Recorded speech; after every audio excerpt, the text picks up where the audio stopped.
Hello everyone. So today's topic is principles और characteristics of growth and development. तो ये जो हमारे प्रिंसिपल्स हैं ग्रोथ एंड डेवलपमेंट के, ये एक भाई साहब ने दिए थे जिनका नाम है गैसेल।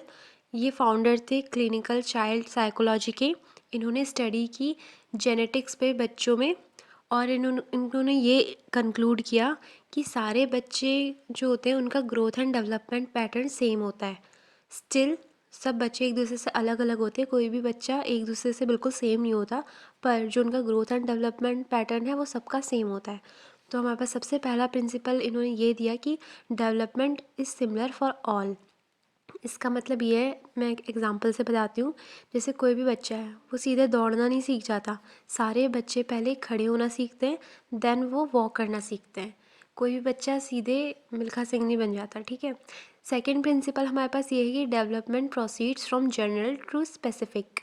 फॉर एग्ज़ाम्पल, कोई भी जो बच्चा है वो पहले बॉल को पकड़ना सीखता है, देन वो धीरे धीरे लिखना सीखता है।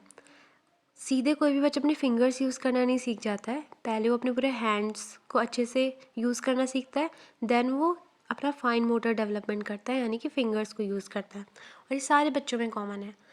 देन थर्ड प्रिंसिपल है डेवलपमेंट इज़ कंटिन्यूस।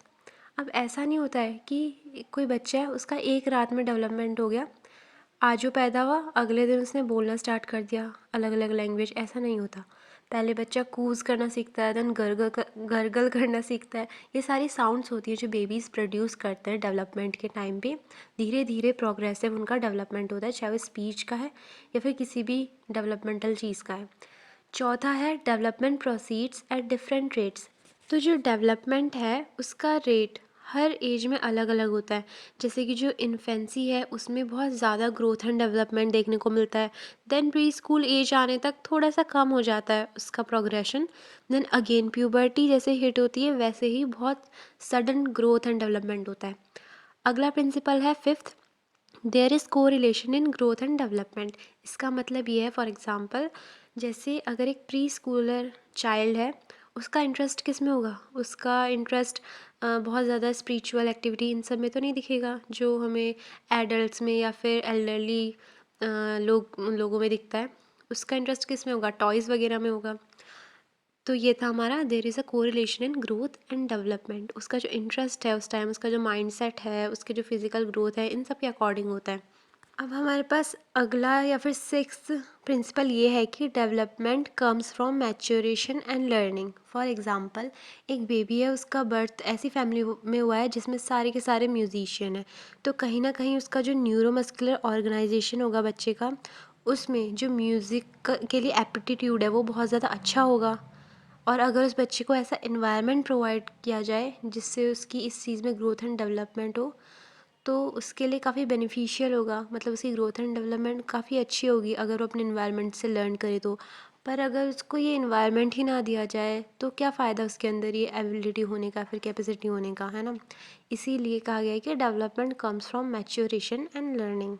लर्निंग से हमारा डेवलपमेंट एंड मैच्योरेशन होता है। देन अगला हमारा प्रिंसिपल ये है कि देयर आर इंडिविजुअल डिफरेंसेस। सी अभी तक हमने सेम सेम चीज़ देखी थी कि क्या सेम होता है सबकी ग्रोथ एंड डेवलपमेंट में। अब हम ये देख रहे हैं कि सारे जो लोग हैं वो एक दूसरे से एग्जैक्टली सेम भी नहीं हो सकते, क्योंकि सबके पास अलग अलग जीन्स हैं, सबके पास अलग अलग डीएनए है, अलग अलग जेनेटिक मटेरियल है। किसी की हाइट बहुत ज़्यादा होती है अपने सारे क्लास वाले बच्चों से, क्यों? क्योंकि ये सब के लिए जीन्स रिस्पॉन्सिबल है, हेरिडिटी होता है हर चीज़। देन है early development is more significant than later development. ये हमारा एट्थ प्रिंसिपल है। इसका मतलब ये है, जैसे किसी भी बिल्डिंग के अगर उसका फाउंडेशन या फिर उसका बेस बहुत स्ट्रॉन्ग होगा तो जो बिल्डिंग है वो भी काफ़ी स्ट्रॉन्ग बनेगी। वैसे ही किसी भी बेबी को अगर उसका post natal and pre natal environment बहुत ज़्यादा स्ट्रॉन्ग प्रोवाइड किया जाएगा तो उसके जो लेटर ईयर्स ऑफ लाइफ हैं उस पर उसका डेवलपमेंट बहुत अच्छा होगा, ऑब्वियस सी बात है ये। फिर नाइन्थ हमारे पास प्रिंसिपल ये है कि डेवलपमेंट प्रोसीड इन स्टेजेस। जैसे कि प्री नेटल पीरियड के बाद एडोलेसेंस तो नहीं आ जाती, पहले प्री नेटल पीरियड आता है, फिर न्यू नेटल पीरियड आता है, फिर इन्फेंसी होती है, फिर टॉडलर होता है, फिर प्री स्कूल स्टेज होती है, फिर स्कूल एज होती है, फिर एडोलेसेंट होता है, देन एडल्टहुड स्टेज में जो बेबी है वो आता है। अब हमारे पास है टेंथ एंड फाइनल प्रिंसिपल, जो कि है there are predictable pattern of growth and development. इसमें जो हमारे साइंटिस्ट्स थे या फिर जिन्होंने भी थ्योरीज़ दी है, इन्होंने बेसिकली दो थ्योरी दी है। एक तो है सेफेलोकॉर्डल डेवलपमेंट, दूसरा है प्रॉक्सिमो डिस्टल डेवलपमेंट। जो हमारा सेफेलोकॉर्डल डेवलपमेंट है वो ये कहता है कि हमारी जो ग्रोथ है वो हमारे हेड से हमारे फुट की तरफ होती है। सिफेलिक का मतलब क्या होता है, हेड, और कॉर्डल का मतलब कॉर्ड। तो हमारे सर से लेके कॉर्ड की तरफ को, यानी कि हेड से लेके फुट की तरफ को हमारी ग्रोथ होती है। वहीं पे प्रॉक्सिमो डिस्टल, जैसा कि नाम है, ये थ्योरी ये कहती है कि हमारा जो डेवलपमेंट है, प्रॉक्सिमो मतलब जो ज़्यादा पास है, यानी कि सेंटर से दूर की तरफ को होती है डिस्टल एंड्स में। यानी कि पहले हमारे ट्रंक का फॉर्मेशन होगा, देन हमारे नेक का, देन हमारी थाइस का, देन हेड, देन फुट। मतलब सेंटर्स वाली एक्सेस से लेके पेरिफेरीज तक हमारा डेवलपमेंट होता है। तो ये जो दो थ्योरीज थी ये ग्रोथ एंड डेवलपमेंट में आती हैं। लेकिन मेनली जो हमारा प्री नेटल पीरियड में डेवलपमेंट होता है वो कैसे होता है, सबसे पहले हमारा हेड का फॉर्मेशन होता है, देन ट्रंक, देन लिम्स के बर्ड आते हैं, both upper limb and lower limb के। देन धीरे धीरे हमारी आर्म बनती है, देन हैंड बनता है, देन फिंगर्स बनते हैं।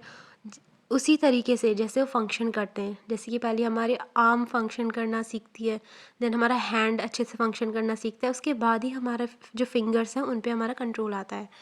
तो हमने 10 टोटल प्रिंसिपल्स पढ़े। So that's all for today. Okay, bye.